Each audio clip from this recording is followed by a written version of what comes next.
সম্প্রতি একজন আলেম রাসূল করিম সাল্লাল্লাহু আলাইহি সাল্লামকে সংবাদ বাহক বোঝাতে গিয়ে সাংবাদিকের সাথে তুলনা করেছেন। বিষয়টি কতটুকু যৌক্তিক বলে মনে করেন? প্রথম কথা হলো যে নবী করিম সাল্লাল্লাহু আলাইহি সাল্লামের শানে, আল্লাহর শানে, দ্বীনের এ জাতীয় কোর ইস্যুগুলোতে কথা বলতে আমাদের অনেক ভেবেচিন্তে কথা বলতে হবে, অনেক দায়িত্বশীলতার পরিচয় দিতে হবে।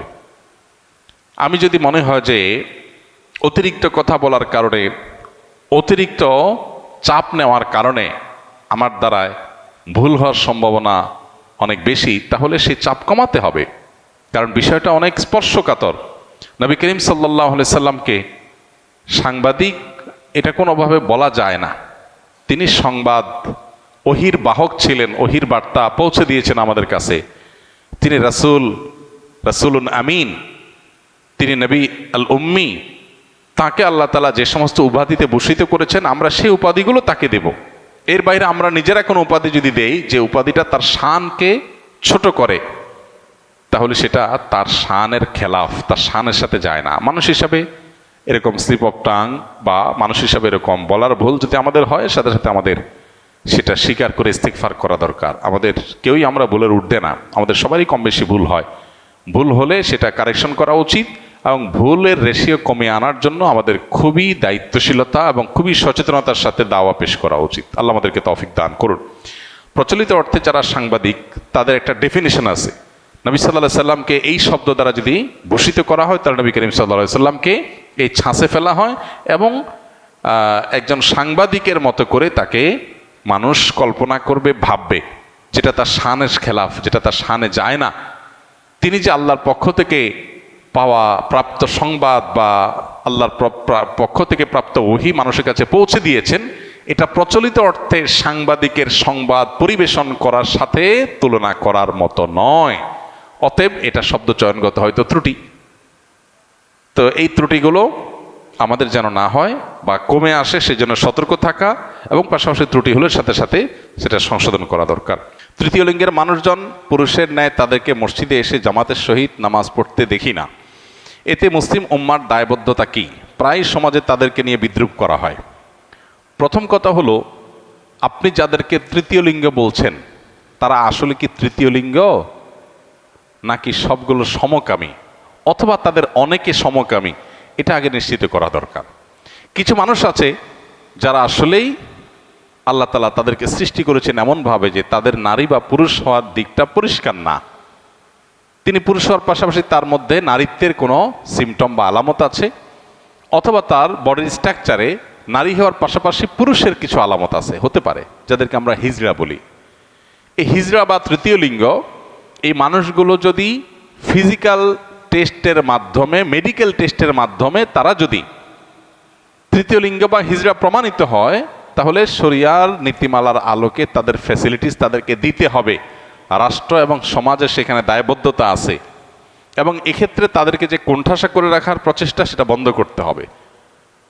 এতে কোনো সন্দেহ নাই। একজন মানুষ, তিনি গায়ে গোত্রে পুরুষ, হয়তো নারীত্বের কোনো আলামত তার মধ্যে আছে, তাহলে পুরুষের সমস্ত ফ্যাসিলিটিস তিনি পাবেন। মসজিদে আসবেন, পুরুষের সাথে নামাজ পড়বেন এবং ট্রিটমেন্ট করে যদি পরিপূর্ণভাবে তার নারীত্বের যে ইস্যুগুলো আছে সেগুলো রিমুভ করে তাকে স্বাভাবিক পুরুষে পরিণত করা যায়, শরীর সেটাকে অ্যালাউ করে। কিন্তু প্রশ্ন হলো, আমাদের সমাজে যাদেরকে আমরা হিজড়া বা তৃতীয় লিঙ্গে বলছি, এদের উল্লেখযোগ্য সংখ্যক মানুষ মূলত হিজড়া বা তৃতীয় লিঙ্গের ভান করেছে।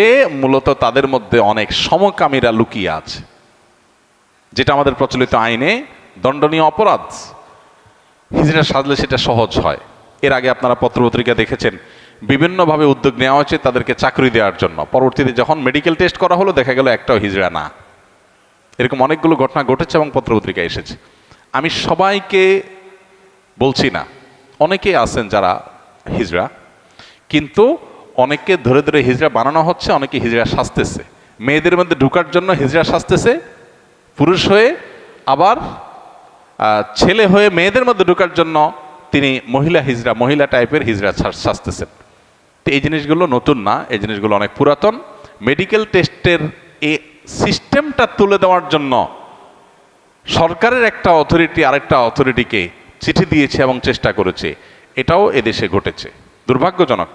মেডিকেল টেস্টের মাধ্যমে তারা নিজেদেরকে হিজড়া প্রমাণ করার পর তাদের অধিকারগুলো দিতে সমস্যা কোথায়? কিন্তু না, মেডিকেল টেস্ট করতে দিবে না, কারণ মেডিকেল টেস্ট করলে গোমর ধরা পড়ে যাবে। যে সমকামীরা এই লেবাস ধারণ করে অনেক সময় তাদের সমকামিতাকে প্রতিষ্ঠিত করছে, চালাচ্ছে।